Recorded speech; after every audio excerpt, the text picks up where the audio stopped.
Тарих бұл әсте кешегіні аңсау емес, керісінше еске алу. Яғни бабалар ізіне үңілу. Яғни бүгінгі бейбіт елдің кешегі тағдырына көз жүгірту. Ендеше мынау бейбіт заман бізге өткенімізге көз жүгіртуге орай жаратып берген әбзалдылығына әрине шынайы рахмет айтамыз. Біз ұлттар ара, рулар ара берекеге мән бере отырып, қазақ тарихының ұсақ деталы болған рулық шежірені зерттеп анықтау, осы арқылы ұлт, отан, тіпті дүние тарихына өз есемізді қосу деген мақсатты алдыға ұстаймыз. Айрықша ескертеріміз, зерттеуіміздің жеткен жері осы дегендік емес, бұлар тек көзқарас, әр дәуірдегі жазылым, айтылымдардан алған дәлелдемелер ғана. Әсте енді бір ұрудан озу, биіктеу деген идеядан аулақпыз. Әрбір ұру өз тарихының арғы бергісіне осылайша үңілер болса, мүмкін ұлт тарихының негізі қаланар деген идея екенін ескере кетпекпіз.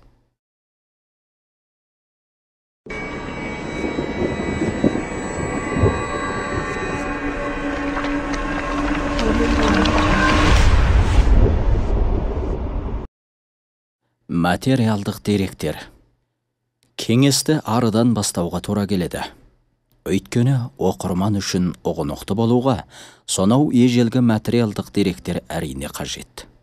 Мүмкін дәп басып айталмаса да, ескеруге пайдалануға болатын тарих жатқандықтан, бұлайша тоқталуға тура келеді. Халқымыздың тарихы ханзу халқының ханнама, тарихнама сияқты ежелгі тарих бумаларынан анықталып, жұрт жүрегіне қонымды зерттеулерге ие болып отыр. Ендеше осы негізде ителі руының тарихта пайда болуын материалдық деректермен анықтап көрелік. Әуелі телі тайпасының атымен байланыстыра зерттегеніміз жөн көрінеді. Еліміз жазбаларында Чанрун деген ертедегі елдің аты бар. Мұның мағынасы ит телі деген сөз. Бұл тайпа эрадан 1000 жыл бұрынғы Чжоу патшалығы заманынан бастап ханзуша жазбаларға түскен. Жаңарадан бұрынғы 771 жылы осы ителінің Чжоу патшалығы жеріне басып кіргені туралы деректер бар. Бұл ел батыс жақта кең далада арлы-берлі көшіп қонып жүреді. Мал шаруашылығымен шұғылданады. Аң құс атып жейді. Итке табынады. Өте жауыз келеді. Елді тонағанда шүйе бүрші шабады.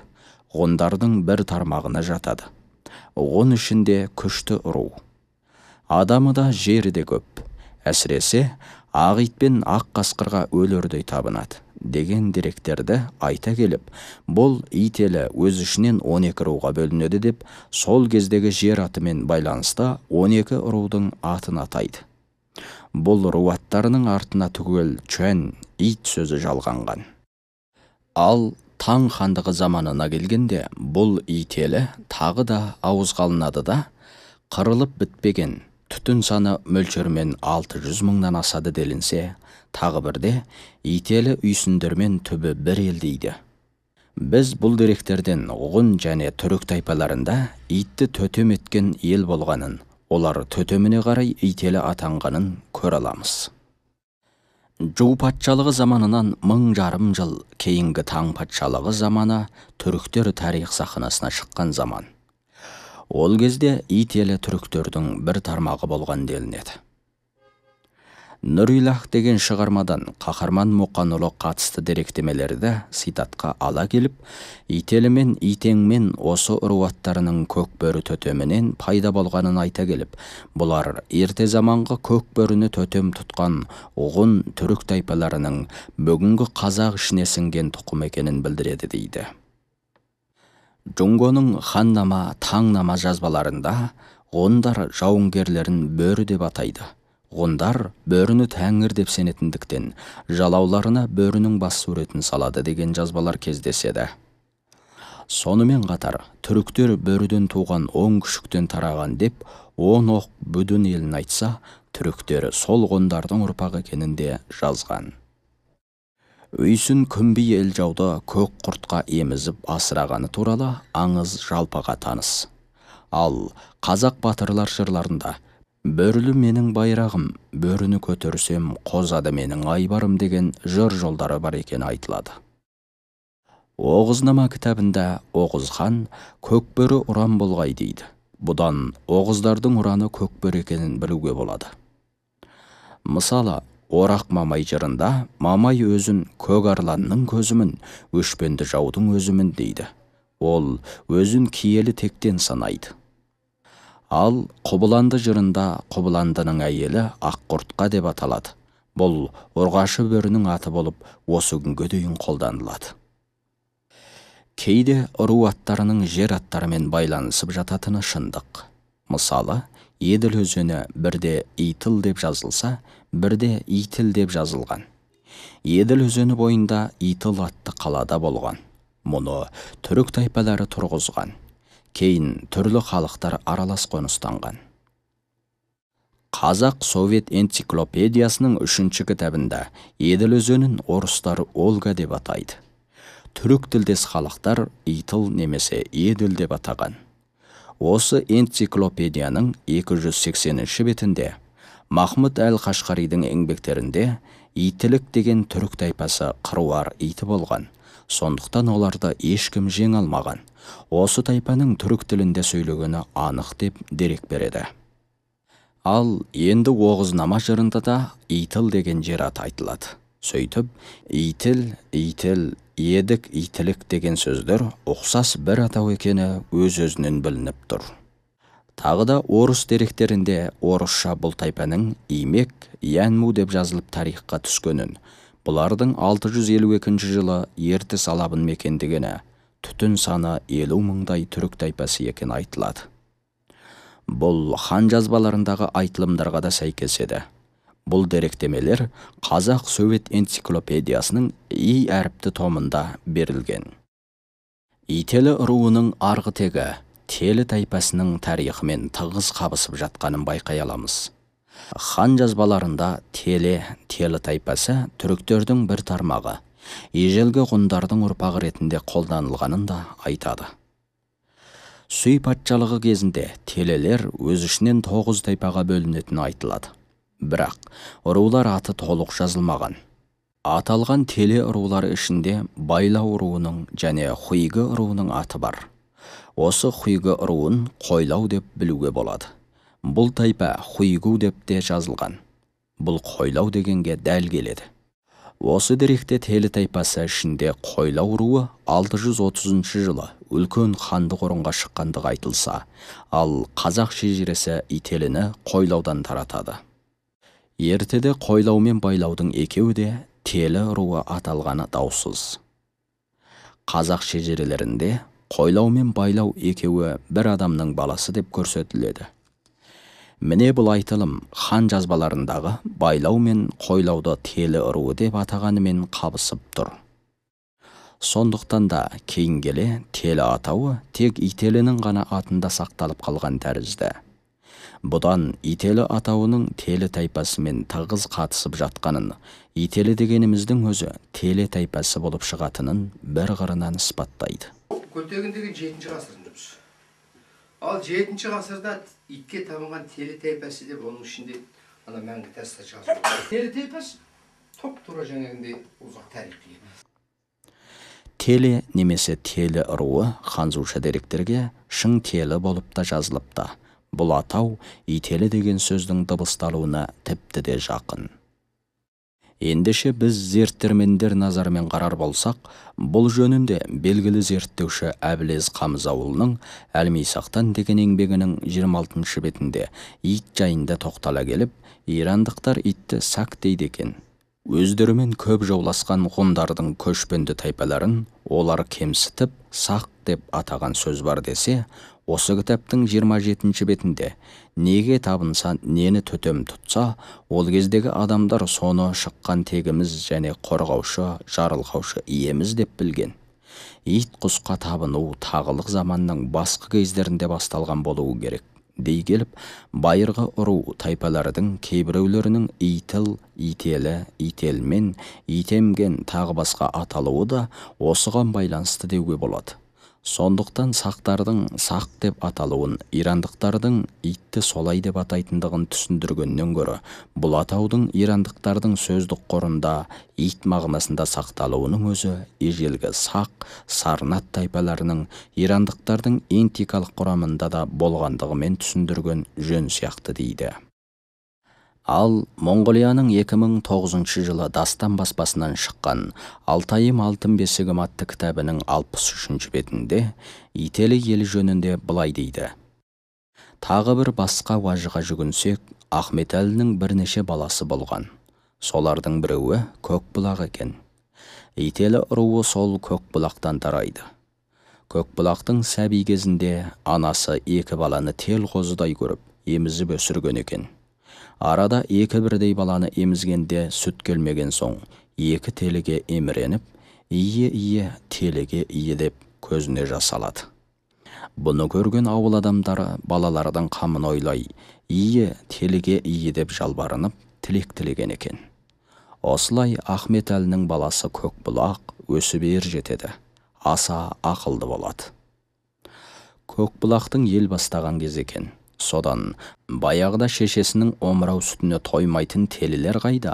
Сондағы өзіміздің ие телеге деп телеген ұлымыз осы Көкбұлақ па емес пе дегенді естігендердің көңілі көншіп, бұл баяғыдағы ие телінің ауыл екен ғой деп, содан ие телі атанған екен деген аңыз айтылады. Тарихи деректерді тереңірек талдап зерттеген кей пікірге жүгінер болсақ та, Сауыр атауы мұңғылдар бұл жаққа келген 13 ғасырдан көп бұрын қалыптасқан. Сауырды ал өңірінің тарихи кітабында. Міне, бұның бәрі тарих. Әрине, оқырман санасында болатын қазыналы тарихтарымыз. Десе де ерекше есте болар. Шежіре халқымыздың рухани құндылығы, себебі ата-текті Еуропа елінде ең текті ақсүйек, инәуатты адамдардың ұрпағына жалғастыратын болса, ал біздің халқымызда бұл ұлттық дағдыға айналған. Сондықтан да тегін білмеу тексіздік деп қорыта біліп, шежірені барынша мұқият қанық сақтай білгендіктен, қазіргі қазақ шежірелері құймағұлақ қарияларымыздың алтын кеудесінен бүгінгі жеткен құндылықтарға ие жауһар деп түсініп, аялап әспеттеуге хақылымыз.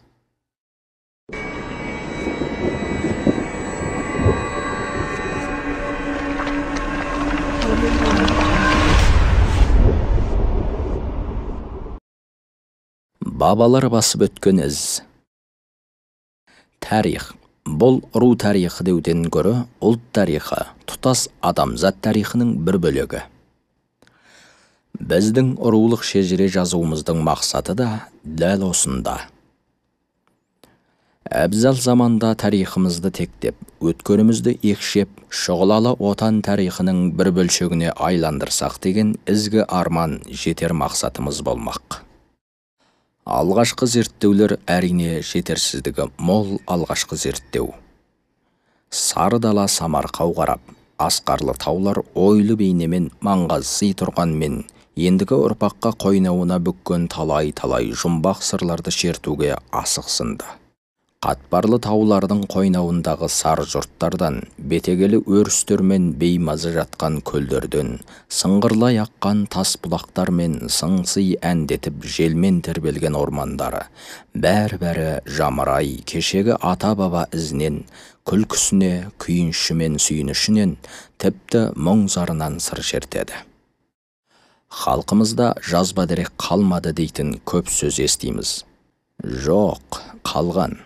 Амал не, олардың бәрі жаугершілік үркін қорқын заманының құрбанына айналған шыңғырған шындыққа не айтар едіңіз? Басқа емес 1780 жылдан 1850 жылдары ғұмыр кешкен Нұрмұхамед Абыздан ұлы Сәбит Тамоллаға, Сәбиттен ұлы Зұқа Батырға, Зұқадан ұлы Солтан Шәріпке ұрпақ жалғап жеткізген шежіре. 1770 жылдан 1880 жылдары ғұмыр кешкен Киікбай Жансерұлынан ұрпағы Балықбайға, Балықбайдан Тамшыбайға, Тамшыбайдан Қақышқа, Қақыштан ұлы Әшімге, Әшімнен бүгінгі ұрпаққа жеткен шежірені көр. 1932 жылдары Ресей өңірінен мұнда келіп, шежіре әзірлеген Тыныбек ата рухы қызметтен қалған шежіреші. Бұдан басқа сандықтың түбі теңнің бұрышында сақталған 58 жерден шыққан шежірелер басқалардың қазақ халқы жазба дерек сақтамайды деген ұғымын мүлдемге теріс деп үлгереді. Осындай құнды материалдар бүгінгі ителі шежіре кітабымыздың анық тура шығуына негіз болып қалмастан, кімнің кім, олар не істеген дегеніне дейін ұрпаққа таныта біледі. Осы шежіре деректерді дізбелер болсақ, емшілігімен танымал Тұяқ бабамыздың 17 ғасырдың соңынан бері шежірелік дерегін қойып, Алтайдың алағағында жатқан қабырстанның өзі бізге мол дерек. Жаугершілік заманда елінің қорғаны болған батырлар саны мол болды. Солардың бірегейі Тұрым батыр. Қызыл аяқ заманында жауын бет қаратпаған ер жүректігі ұрпаққа жыр болып қалып, міне батыр бабамыз өзінің ата қонысына көзінің тірісінде тұрғызған күмбезі бүгінгі ұрпаққа мұрағат болып қалды. Әрбір дәуірде елінің оңы мен солына нұсқаушылық етіп отыратын парасатты ел ағалары болды. Солардың бірі өз замандарында ғажайып сырға ие, аспанға ұшып шығып, мұзтаудың жыныс жылғасына сүңгіп кететін Бөжек әулиенің хикаясы өз алдына бір төбе. Халқының қамын жеп, ұрпағының ертеңін ойлап, ізгілікке толы ниетімен артына өшпес із қалдырған ел ағалары да аз болмады. Анау 1750 жылдардан 1850 жылдар ғұмыр кешкен Есенгелді Қарымсақұлы тың ашып, тоғам алып, халықты шаруашылыққа ойыстырып келсе, Шәмел болыс, Жапар тәжі, Киікбай Құдабайұлы, Қылбай болыс, Имажан Ұлтарақұлы, Молтақ тәж, Әкәмей зәңгі, Дарыбай Шолтағұлы, Жағабай Шығанбайұлы, Боранбай тәж, Сәли Ақын тәж, Түркістан, Есен Аман, Рақымбай зәңгі, Ақжарқын Шаңия тағы басқа елім деп еңіреп өткен ерлердің ізгілікке толы еңбектері осы алтын альбомымызда қамтылып, ұрпаққа жеткізіп отырмыз. Заманда халқыма рухани сергектік сыйлап, атадан қалған салт дәстүр, мәдениет пен әдебиетімізді жеткізіп, ұрпақтарды сусындатып отырған әйгілілеріміз қаншалықты. Әйгілі қос күрең күйінен басталатын хикая, қазаққа танымал Марғабылдың Қарақасқатының шабысын 7 бөлім күйетіп дүниеге қалдырған Ертай бабамыз еді. Әне солардың жалғасы, екішектен төгілген ғажайып дыбыспен талайды тамсант. Бұның бәрі тарих. Әрине, оқырман санасында болатын қазыналы тарихтарымыз. Десе де ерекше есте болар. Шежіре жырдан жақұт қалаған айтыстың ақтаңгерлерін ауызғалар болсақ, Отарбай жыраудан бастап Бәтіш Қомша қызы, Ақшымпу Абай қызы, Алақай ақын, Рамазан, тағы басқаларды қалайша ұмыта аламыз. Анау Ағажай әнімен танымал Боғдабай Тілеубайұлы жайында қаншама талас тартыс болғанымен, көкірегіне 150-ден астам қиса сыйған ғылыми дәлелдеуге тиісті болса, 2000 мегабайттық сыйымдылықтағы қазынаны алтын кеуде алғыр миына сақтап келген мемлекеттік қиса мұрагер Қазым Әлменұлынан асып кім айтар дейсіз? Ағажайды біз 1944 жылы Байынгүл ғасып сөзіміздің 12 керейді бірақ. Боғдабай деген ителі шал. Ағорыстың пәлен жылында ел ауғанда дейді. Бірақ қарестен. Сонда жазған өлеңі. Әрі өзі күйші екен.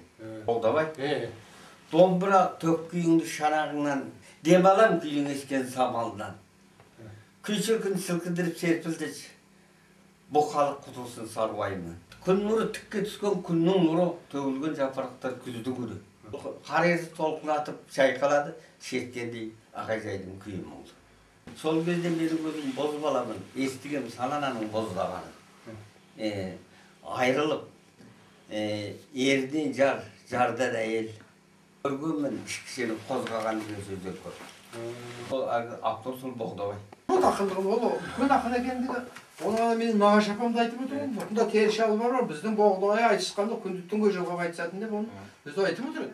Боғдабайдан шыққан әмтекер деп ойлаймын. Одан бұрын біз естімеген әмтекер. Шешеміз Молқы Мереке дегені қыз екен.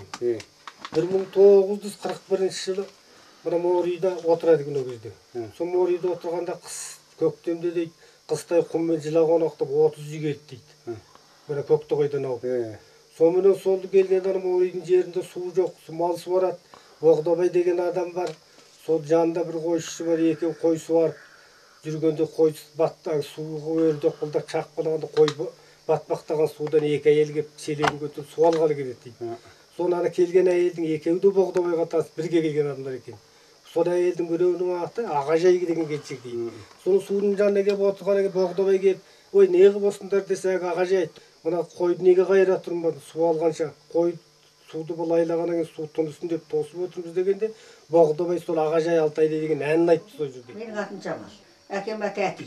90-ға келді. Боғдабай деген адамменен біз бір қыс бір жаз бірге отырдық. 45-ші жылы бірге отырдық. Қалың жылқы түскенде су лайланып кетті дейді. Бас жағы су ішті де аяғындағы жылқы шыға берді су ішпей дейді. Sonra su içmek çığa bergende sonda soğun qarab oturup sondağı Altay esime түсіп кетіп, Ағажай Алтайдай жер қайда деген сонда мен айтқам деп сонда өзін айтты, солық сөзді айтты. Сондықтан алтын көмей асқа қойлы ағамыз Боғдабайдың Ағажайын тұтас қазақтың киіміне демей тұра алмаймыз. Міне бұлай дізбелей берсек, мақтаныш етер рухи тұлғаларымыз бен жетістіктеріміз мол ақ.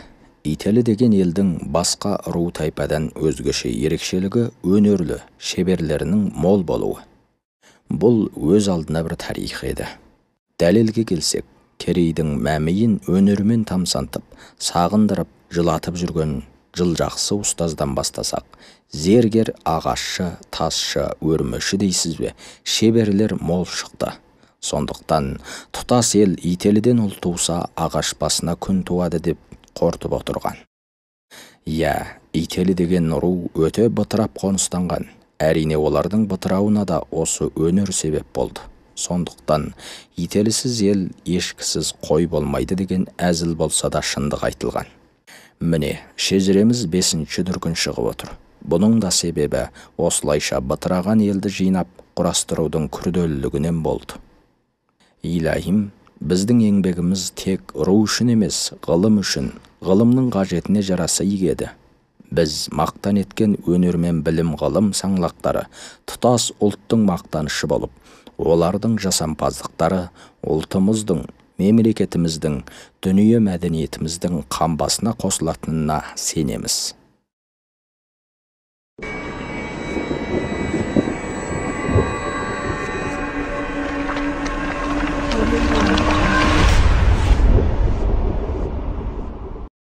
Көш жолы. 1770 жылдан бастап қазақтардың ата мекені Алтайға көшіп келуін тарихта ата мекенге 3-ші реткі оралуы деп жүрміз. Бұлай делінуге біріншіден 7-ші ғасыр кезіндегі Орхон Енисей бойынан Ертіске дейін отырған Керей, Найман, Қоңырат, Қыпшақ тайпаларының тайпалық қақтығыстан тозғындауы. Екіншіден 9-10 ғасырларда ата мекен деп алдымен өр Алтайға уақ келді, соңынан Керей, Найман шуап келді дейтін деректегі елдің қайта оралуы.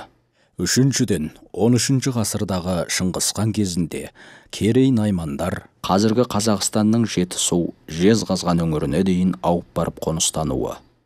Төртіншіден жоңғарлардың зобалаңын, яғни 1760 жылдарда Мәншең үкіметі жоңғар бөлігін тыныштандырғаннан кейін қазақтар 3-ші рет ежелгі қара жұрты өр Алтайға дейін қоныстануы айтылғанымен, осы дәуірдің қай-қай кезеңінде бұл ортада қазақтардың тұқымы үзілмеген еді.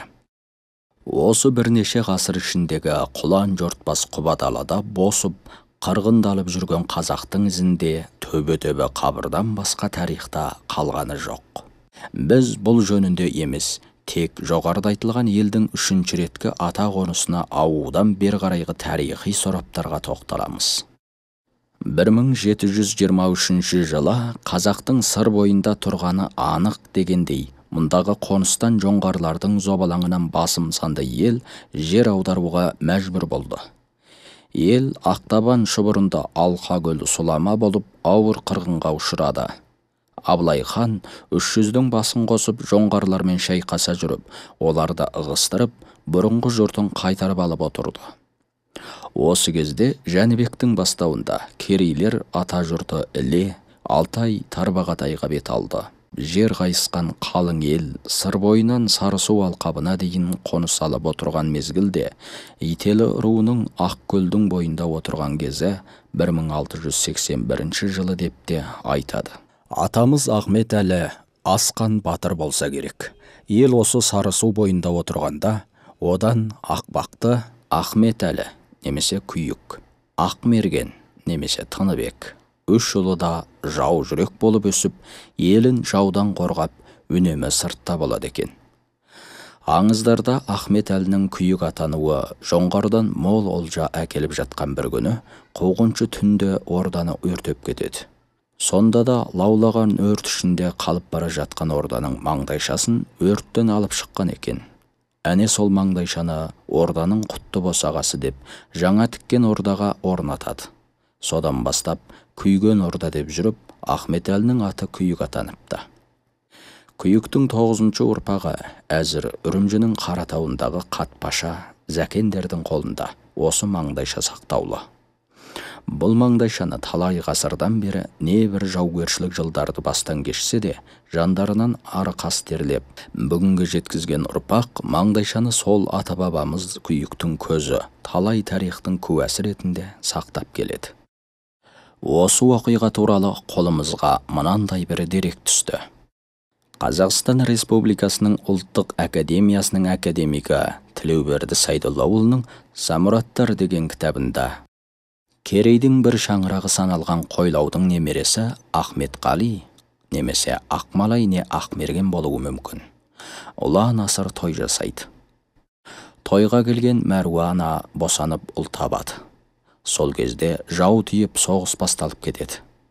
Той иесі Ахмет Әлі босанған Мәруананы жаудан бас сауғалатып өз ауылы Ақтассыр деген жерге әкетеді. Бұл соғыста Көкбұлақ батыры қаза болған деседі. Той үстінде туылып, жаудан аман алып қалған баланың атын Тойтық деп қояды. Яғни Самұраттың кенже ұлы, шаңырақ иесі осы Тойтық. Осы соғыста Қойлау ауылын жау басып қырғынға ұшырағанда, тойға жиналған ас пен жиылған қымыз, айран, сүттің бәрін жауға қолдетпеу үшін көлге төгеді. Ауылды басып келген жау, ішерге асқа дейін жауына татырмаған нағыз ител екен, деп әріптестеріне әрі разы, әрі кектеніп, ауылды ауыр қырғындаған екен. Және бір аңызда осы Күйіктің зираты әзір Жайыртауының Дарбыт өзенінің басындағы төбешік жалдың үстіндегі ақ бейіт деп айтады. Ондағы ел арасындағы аңызда Күйік жомарт, қайырымды адам болған екен. Сондықтан әр жолаушы жетсек Күйікке, жетпесең биікке түсеміз деген сөз қалыпты десе, және Қазақстанның Аягөз өңірінде Ахмет Әлі бабамыздың қабірі тұр деген деректе қолымызға түсіп отыр. Ал Көкбұлақтың немересі Ақмерген қайда бет алса да жұмысын тындырмай қайтпайды екен. Сондықтан жеңгелері оны Тыныкем дей жүріп, ақыры Тыныбек атанып кетіпті. Ел жоңғарлармен соғысып бетін қайтара отырып, алдыға жылжып отырыпты. Ителі елі Ордың Қарағашы, қазіргі Қазақстанның Ақтөбе облысындағы өзен алқабы өңірінде отырғанда, Күйіктің Тоқтағұл, Дәулет, Бес шал немесе Едіге, Елтоқ, Қалматай, бес ұлы бес күйік атанып, осы бес күйіктің бірі Тоқтағұлда 9 ұл болып, тым ырықты, көздегенін алатын, іздегенін табатын, әрі тентек, әрі жау жүрек болғандықтан тарихта былай дейді. Тоқтағұлдың 9-ы дауды қайдан қоздырды, беттегенін алам деп қалмақтарды тоздырды. Тоқтағұлдың 9-ы төбелесіп келді. Жабысына жебе салып, алам ойнақ қолға алып, жауға таман төнеді. Едігенің екі ұлы ерегесіп келді. Қара найза ақ семсер, қатқан сауытқан кешер. Қайран есіл Тыныбек жау қолында өледі. Осы өлең жолдарынан ақ Күйіктің рухы Тоқтағұлдың 9 ұлының ел қорғаған егейлер екенін аңғаруға болар еді. Әсіресе осы өлеңді Едігенің екі ұлы деп, бес күйіктің бірінің балаларының батырлығын айтса, Қайран есіл Тыныбек деп, үш ителінің бірі Көкбұлақ ұлы Тыныбектің жаугершілікте қанкешті соғыста өлгенін айғақтайды. Ал аңызда Тоқтағұлдың 9 ұлының бірі Баймамбеттің қабірі осы ордың қарағашында екенін айтады. Баймамбет деп отырғанымызда Құрмантай десек те түсінікті. Өйткені Баймамбет ылғи батырлармен бірге майданда жүреді екен де, ауылға ылғи бәйбішесі Құрмантай ие болады екен. Әуелі Баймамбет жау қолында ерте қаза тауып, ақыры жесір әйел Құрмантай ауылдың күйбіңі емес, сырт жұмысқа өзі ие болып қалып, мынау кімнің үйі немесе ауылы десе, әдетте Баймамбет аталмай Құрмантай ауылы атанып, ақыры Құрмантай ата жолында аталатын болған. Ал Баймамбеттің батыр әрі Жәнібекпен бірге болғандығын анықтайтын Жәнібек батырдың Найманбеттен айырылғаным, доғалақтан айырылғаным ғой деп аһ ұрған екен деген сөз-ақ куә болады. Доғалақ деп отырғанымыз әзіргі Қазақстанның Қарағанды облысының Қарқаралы тауының оңтүстік шығысындағы тау. Мұнда Абақ елінің 1735 жылы ордың қарағашынан осы доғалақ өңіріне ауып келгендігі анық еді. Осыған қарағанда Баймамбет атамыз осы доғалақта қаза болғандығын білуге болады. Әрі сол күйіктен бастап немерелі шөберелі болып, жаумен өліспей беріспейтін күрестер жүргізіп, елі үшін қан төгіп құрбан болып келе жатқандығын аңғарамыз. Жоңғармен соғыс кездерінде Абылай мен Жәнібектің қылыш, найза, сауыт сияқты соғыс қаруларын дайындайтын шіліңгір ұста Елтоқ атамыз екен. Елтоқтың ұлы Бұқарбай батыр жасынан балуандығымен, соғыс қаруларын істету өнерімен көзге түсіп, талай рет Абылай хан жасақтарына ителіден жасауыл бастап апарып, жауына ат ойлап көзге түскен. Бұқарбай батыр Елтоқ ұлы жөнінде мынадай дерек бар. Жоңғарға қарсы соғыс болады екен. Адамдар жиналып, бас-аяқтан жиналсын, мыңдай адам жиналып тосса, керейден адам келсін деп Абылай тостырады екен. Керейден бір айға таяу уақытта келген 30-дай адам. Барақ батыр бар, қауы, тағы бір қанша батырлар бастап келіп, ертеңінде шығайын дегенде Абылайдың ақ туын көтеріп тұратын адам шықты. Сол кезде Бұқарбай 80 жаста. Астына қатын бауыздап жүріп, Абылайды соғып шыққанда, керейге берген бағасы деп айтады. Керей емес пе? Керей жүрген жер мерей емес пе? Керейдің жігіті еге емес. Қайсың менің туымды көтерді? Керейге Абылайдың Керейге берген бар. Бұқарбайға да атақ беріп батыр атағын алған. Соны кім айтты дейсіз сізге? Әділ Татайды ол. Сол кезде неше жастарда? Сол кезде 80-нің ішінде. Әкемат Ілияс. Абылай ханның 25 батырының ішінде Ерке батыр атанып, жоңғармен соғыста талай рет ерлігімен танылған Бұқарбай, бір жолғы жекпе-жекте жоңғардың 4-бірдей батырын жер құштырған ерлігін көрген Абылай хан разы болып, оның атын атап дауыстаумен тұтас елге Бұқарбай ұран болған еді. Ел қорғаған жау жүрек батыр атамыздың ерлігін әйгілейтін ел ішінде бүгінгі жеткен мынандай бір жыр жолдары кезігеді. Уран болған Бұқарбай, жырен болған Бұқарбай, көрген жауын құтқармай қыран болған Бұқарбай, бөрілі ту көтеріп жауға шапқан Бұқарбай, шауып бара жатып та садақ тартқан Бұқарбай, шаңдатып жауға кіретін сиырға кірген бұқадай, жайратып кете беретін қашқан жауын құтқармай деген ұзақ қисаның үзіндісі батыр бабамыздың характерін жеткізе баға берген. Ителінің ноқтағасы болу жайында арыдан келе жатқан мынандай бір аңыздық дерек болған.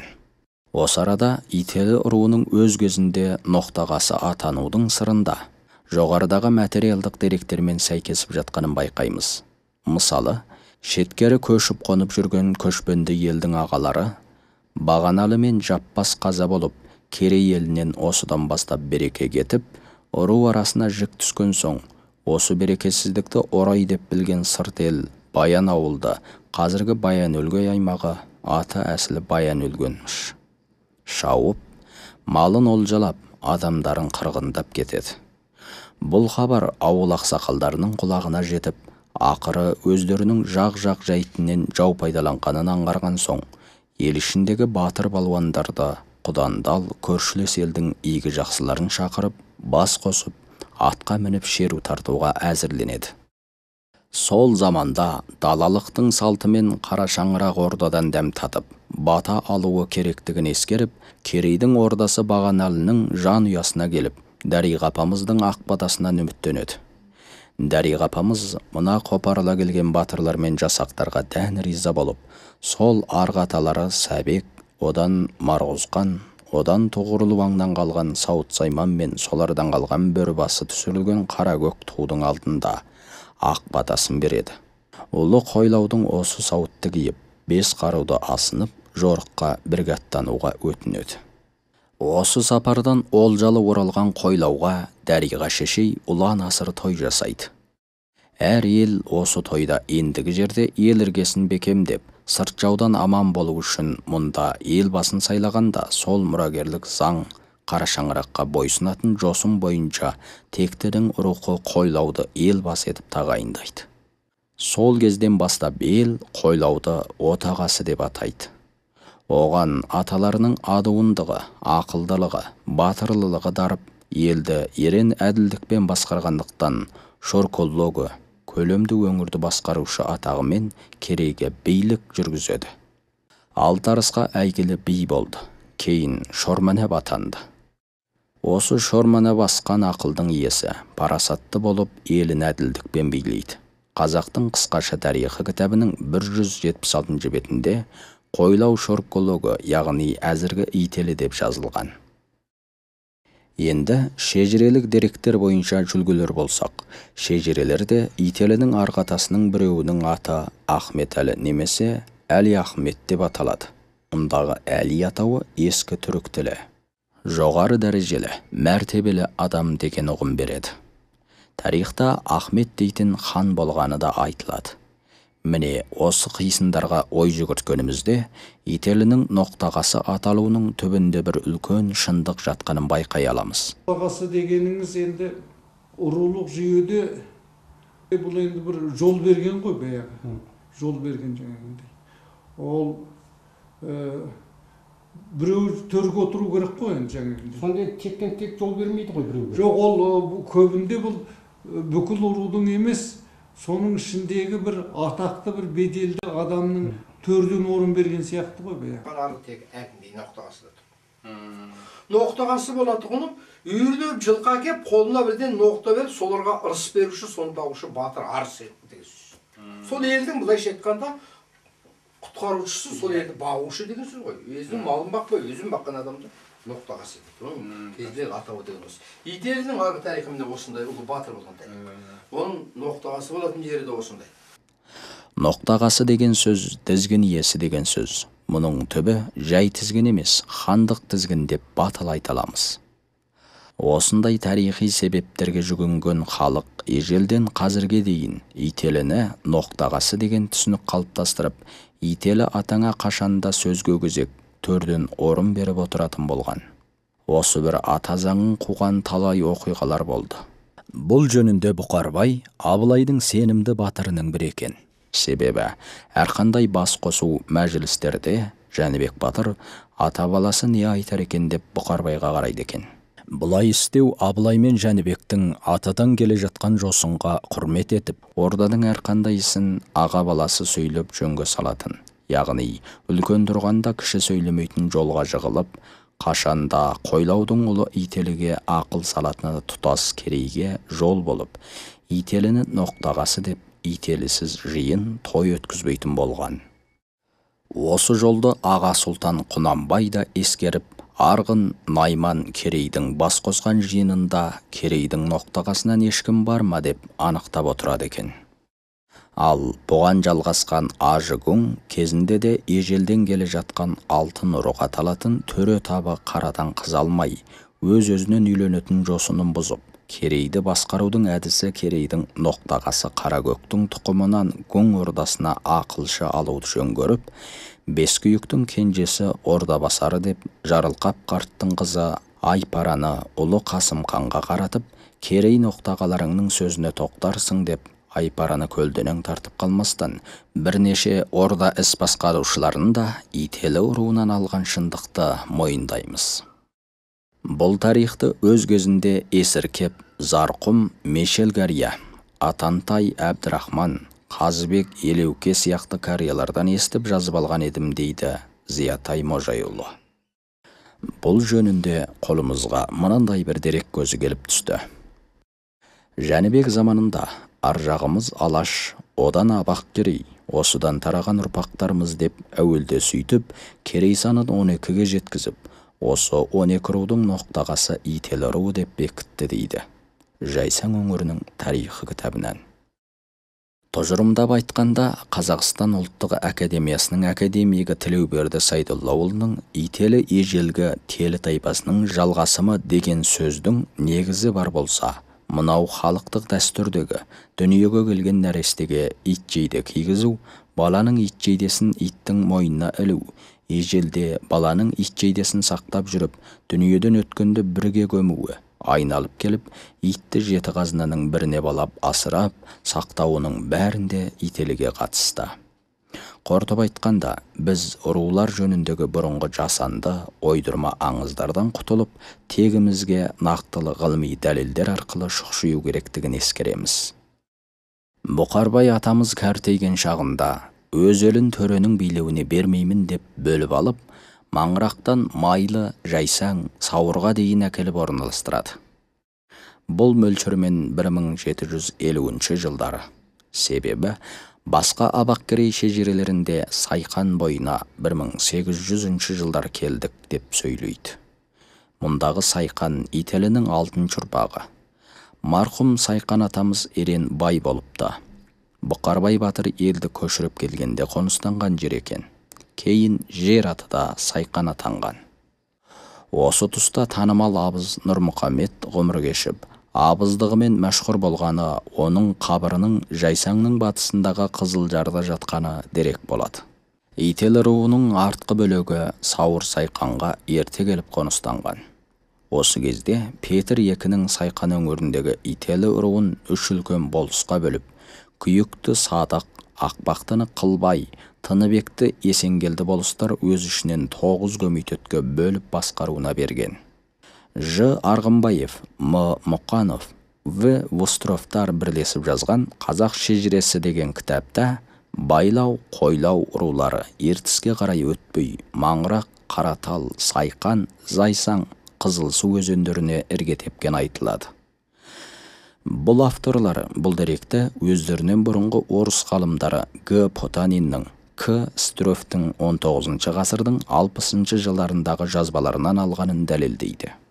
1828 жылдары Қаратау мен Маңырақты маңында отырған естемес заңғы ел мен халықтың күн сайын өсіп келе жатқанын, үсті-үстіне келіп жатқан керейлердің малына жердің таршылық еткенін аңғарып, бір түнде елін көшіріп, Сайқаннан өрлей Қутал, Байгүшікке дейін орналасады. Әзіргі Жеменейдегі Байгүшік, Жарылқап тауы, Есенгелді тоғамы, Есенгелді құдығы деген жер аттары сол кезде келген Ителінің 8-ші ұрпақтарының атымен аталып қалған. 1870 жылдар мезгілінде Ителінің бір болысы Қылбай, Жеменей жерінен өтіп жер шалып, Қату, Жидебай сияқты жерлерді көріп, бұлар Ителінің 9-ші ұрпақ аталарының аты. Бұл жөнінде Жеменейдің Сарөлең деген жерінен Майқапшағай аралығындағы қабырлар куә болады. Соңынан 200-ге тарта түтін көшіріп әкеледі. Мәми батыр, Иманғали, Уәли, Ақажан, Үсен бастаған 200-ге жуық түтін 1881 жылы Тарбағатай жеріне өтіп мекенденеді. Ұзамай Қылбай бастаған ел және көшіп келіп, Майшіліктен бастап Ошарбай, Бестерек өңірлеріне келіп мекендесе, Үш Ителінің бірі Ақбақты атасы әсілі өз ішінен 12 ата еді. Оның бір атасының өзі 12 таз делінетін. Бұлар естемес болыстың басқаруында 1828 жылдары Кішкене тау, Маңырақта да тұрған екен. Ұзамай таздың бір атасын естемес болыс Сайқан, Кендірлік өңіріне келеді. Сөйтіп, әуелде Қабада Ұзамай, Көктоғайдың Сарбұлақ, Көрту өңіріне қоныс алады. Артта қалған басқа елін көшіруге барған естемес. Олар Құлатөбе Қосжорға деген жерде қоныстанып, орнығып көшпей қалып қояды. Сондықтан таз елі Қазақстанда қалған делінеді. Міне осы Сайқан өңіріндегі Ақбақты атаңнан Тұрым деген батыр шығып, ел Алтайға ауып жатқан кезде Ителіден 150 үйді бастап, әуелде Қабада, ұзамай Көктоғайдың Сарбұлақ күрті өңіріне қоныс алады. 1871 жылы Ителінің күйік дәулет аталарынан бір мұнша отбасын Дәрібай бастап Бурылтоғайдың Жетаралынан қоныс алып мекендейді. Сол текті атаның текті тұяғы қойы 8.000-ға, жылқысы 2.000-ға барған 12 керейге танымал ежелгінің Қарымбайы атанған Шолтақбай еді. Ал Қызылаяқ соғысында ерлігімен аты шыққан Тұрым Батыр және Әлібек Естемесұлы атақты шешен Шәмел, әйгілі күйші Маңғабылдың Қарақасқатының жүрісін күй етіп шығарған Ертай бабамыз да осы өңірде жасап бұл дүниеден өтті. 1842 жылы Бұқардан жоғары біліммен оқып келген Сәбит Тамолда ата жолын қуып мұндағы елге білім шырағын жағу бекіміне келіп, 1864 жыл Сайқан және Көштібайда бала оқытады. Бұнда Қарымбай, Жаубасар, Сүлеймен, Майбасар сияқты сол заманның біліктілері оқып білім алады. Сәбит 1868 жылдары қайтып Абақ-Керейдің қоныстанған Жеменей, Алтай, Тарбағатайға дейін келіп медресе ашты. 1868 жыл Сәбит Сауырдың Саршоқы деген жерінен Дөңбөктен медресе ашқан. Бұдан Жеңісхан, Әбетай, Әбіл, Мұқаш, Алтынбек, Сатылған, Пұштақтар оқыған. Және де Жеменейдің ластысында Бөжек әулие қыстауында тастан медресе салдырды. 1869 жылы Ертіс бойында, 1870 жылы Буыршынның Күштібай деген жеріне медресені қарағаймен қиюлап салған. Осы медресенің орны 1969 жылға дейін сол Күштібайдың қалың зират ішінде сақтаулы тұрған. Осы зиратта Ителінің Ақбақты руының 7-ші ұрпағы Қарымбайдың мазары бар. Бұл медреселерден Мәми Бейсі, Татанай молда, Жақып Амбы, Мәмежан, Әкеми сияқты біліктілер оқыды. 1876 жылы Тарбағатайдағы Мамырбек ауылынан медресе ашып, Алтай бетіндегі халыққа білім шамын жағады. Сәбит бабамыздың өз жазбасында өзінің 25 жасынан 63 жасына дейін 7 жерден медресе ашып, 573 бала оқытқанын айтады. 1882 жылы Сәбит Тамолда Тарбағатайдан ауылына бет алған жолы аурудан 63 жасында қаза болған. Сүйегі қазіргі көне Жеменейдің түстігіндегі ескі зиратта.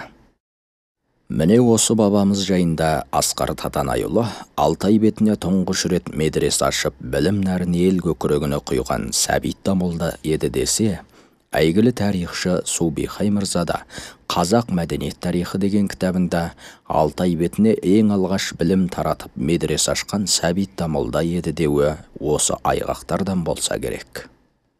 1884 жылы Жайсаң өңіріндегі Сағит болыспен Сәбит ұлы Зуқа бастаған 100-ден астам түтін Жеменейге көшіп келеді. Мұндағы ел Сәбит Тамолданың баласы келіпті деп Зуқаны қызу қарсы алады. Зуқа әке мұратына мұрагерлік етіп бала оқытады. Бұл кезде Ыластыда Абақты, Мырзатай, Таз аталары отырған. Керқарағайлы, Көштібай, Бәйгетөбеге дейін күйік бір зәңгі ел. Көлғайнар, Қаражиде, Мұзтауға дейін Дәулет, Қалматай, Бесшал аталары бытырай қоныстанған екен. Мұнда үсті-үстіне келіп жатқан ел сыйыспай, өзара араздығы ушыққандықтан, елдің тыныштығын көздеген Жаубасар, Отарбай, Зуқалар Жеменейден 3-ке бөлініп көшіп, 180 түтін Тарбағатайға бет алса, 200 түтін Шонжы Баркөлге бет алады. 150-дей түтін Зуқамен ілесіп, Көктоғай Бітеу өңіріне келеді.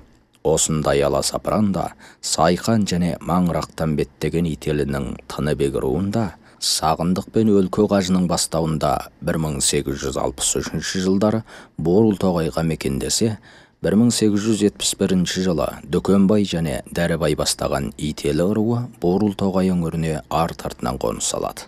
Ал Ителі елінің Ақбақты атасының Кенжебай рухының бір бөлімі және Бесшалдың Топай аталарының басым сандысы Сырт Монғолия жеріне ауады. Бұл жөнінде 1867 жылы Делуінің Қарақобысында дүниеге келіп, 1933 жылы Сырт Монғолия жеріне Ұланқұстың Қара тауында ораз айында қайтыс болған Ауғанбайұлы Мұғанның мәліметі бойынша Ақтайұлы жылқышы және Көбеш ауылы Алтайды тастап Моңғол жеріне өрлей көшкенде, олармен Құда Тамыр Жамантай ауылы бірге ауады. Осындай ел ауып жатқан кезде Жамантайдың әйелі толғатып қалып, көгөн құрғанша баласы түсіп те болады. Сол жерде 3 күн шілдехана болып жылқышы Батыр жас нәрестеге ауған елдің тағдырының куәсі болсын деп атын Ауғанбай қойған екен.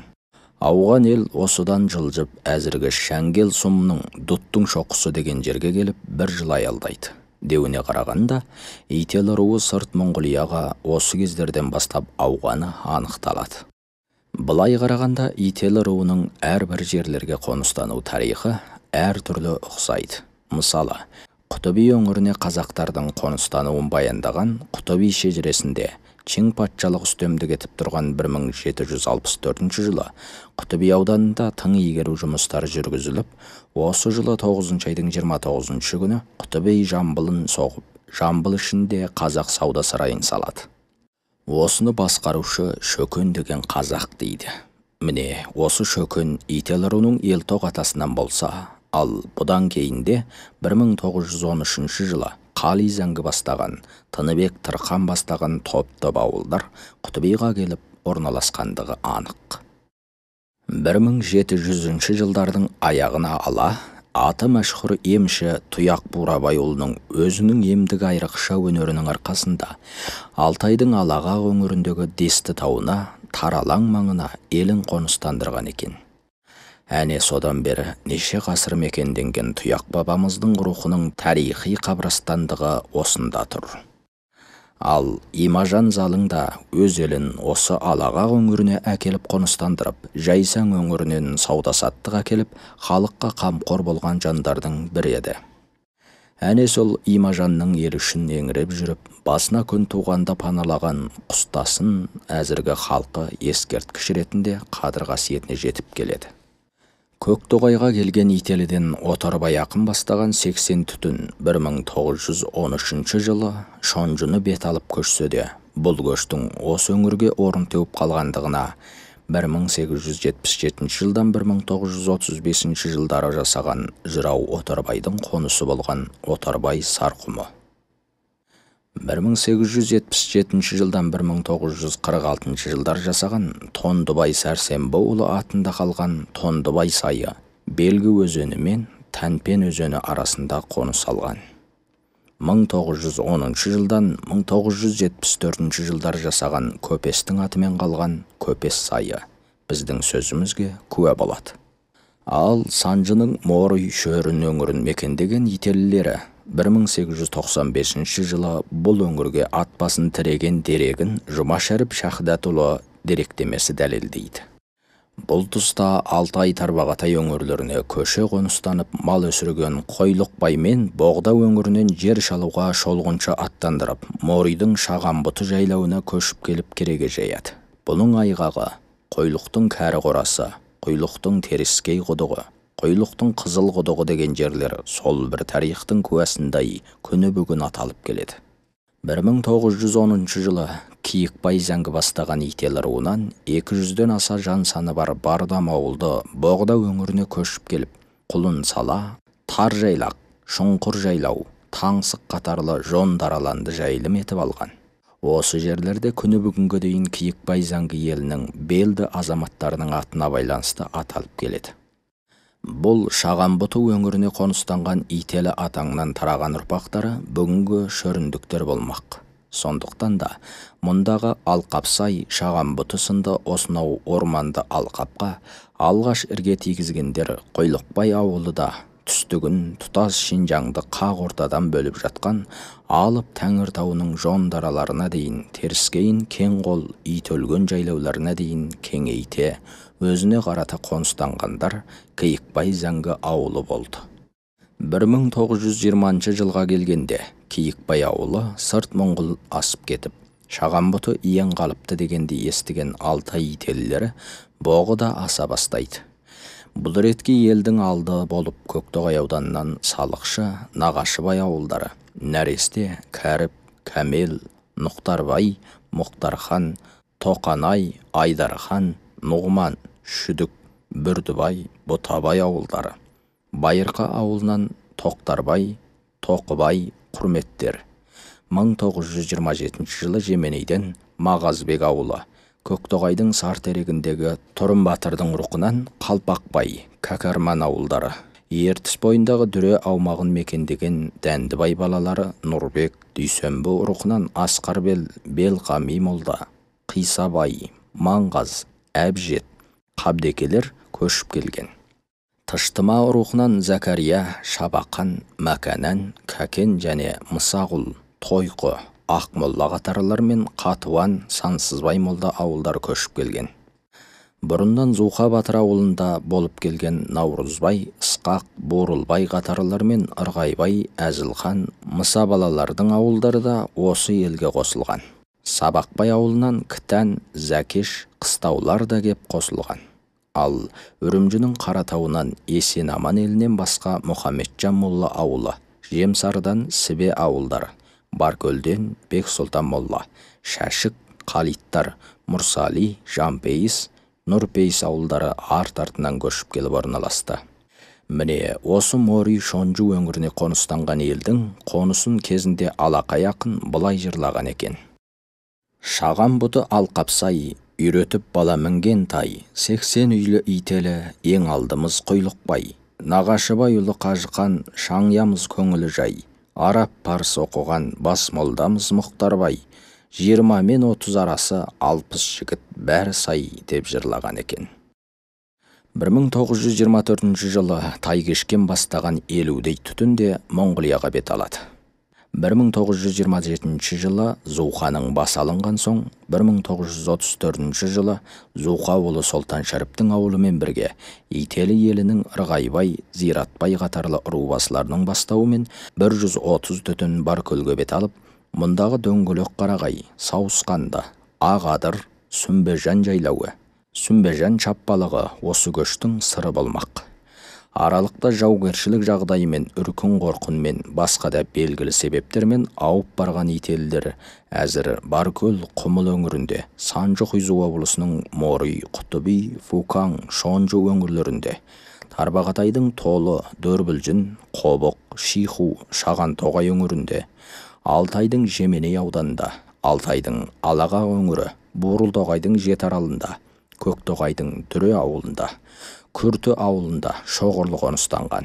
Шетелдерде Қазақстанның Сайқан, Жайсаң, Қаратал, Күршім, Семей өңірінде мекендесе, Талдықорған, Астана, Алматы өңірінде Монғолиядан көшіп барған ителлер және сыртқы Монғолияда шоғырлы кезігеді. Сондай-ақ Түркия, Германия, Франция, Австралия, Швейцария, Венгерия, Америка сияқты елдерде шашау шығып кеткен азаматтарымыз да бар.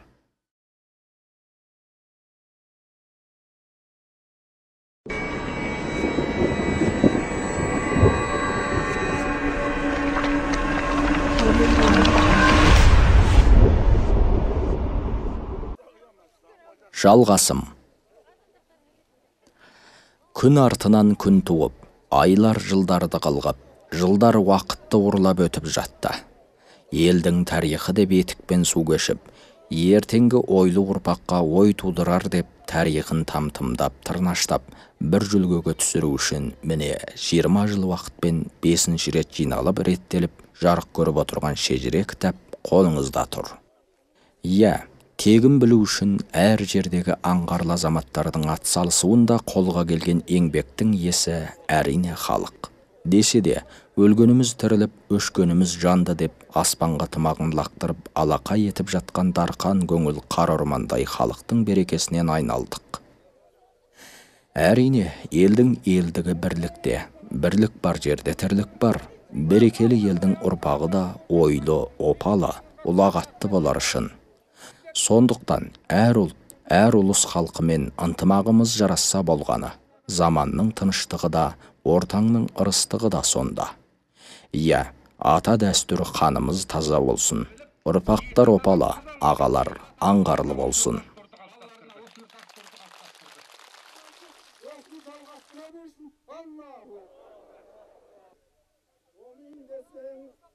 Берейін тойға бата, ақ тілекке арналған қойға бата. Жиылып келген жас пен кәріңе бата, әмейін деп болмаған бәріңе бата. Әуелі Алла оңдасын, ақ пайғамбар қолдасын. Төрт мұқарап періште жан-жағыңнан қорғасын. Бақ берсін Алла, бас берсін, қайырлы берекелі ас берсін. Астарыңызға алалдық берсін, бастарыңызға амандық берсін. Өрістеріңіз малға толсын, дастархандарыңыз дәнге толсын. Ей Алла, қуанышты көңіл берсін, қайғысыз қасіретсіз өмір берсін. Ей Алла, әртүрлі талағадан сақтасын, шайтанның ашы періштен жақтасын. Лаулаған өттен сақтасын, айықпас беттен сақтасын. Сұқтының көзінен сақтасын, өтөкшінің көзінен сақтасын. Мұңғырат пәреден сақтасын, тұзғырат қатерден сақтасын. Шайтанның аздыруынан сақтасын, патшаның жаздыруынан сақтасын. Үлкендердің кәрінен сақтасын, талағазадың бәрінен сақтасын. Осы тілегімізді Алла тағала қабыл айтып, барлықтарыңыздың дендеріңіз сау, бастарыңыздың аман болсын.